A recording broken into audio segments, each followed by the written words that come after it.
ഈ മുഴുവൻ കുട്ടികൾക്കും അഡ്മിഷൻ ലഭിക്കാനുള്ള നടപടി ബഹുമാനപ്പെട്ട മന്ത്രി സ്വീകരിക്കണം എന്ന് ആവശ്യപ്പെടുകയാണ്.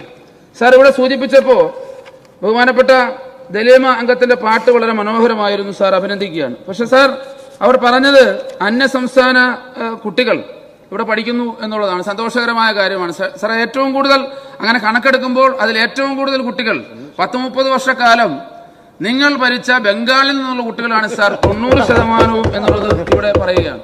സാർ ഇപ്പം മണ്ഡലത്തിലെ പരാജയങ്ങളുടെ കണക്കെടുത്തുകൊണ്ടിരിക്കുകയാണ് സാർ 18 മണ്ഡലങ്ങളിലെയും പരാജയത്തിന്റെ കണക്കെടുക്കുന്നതിന്റെ വാർത്തകളും വിശദാംശങ്ങളും ജയത്തെക്കുറിച്ച് പരാജയത്തെക്കുറിച്ചൊക്കെ വാർത്തകൾ വരുന്നുണ്ട് സാർ. ഞാൻ അതുകൊണ്ട് ആ വിശദാംശങ്ങളിലേക്ക് കടക്കുന്നില്ല സാർ.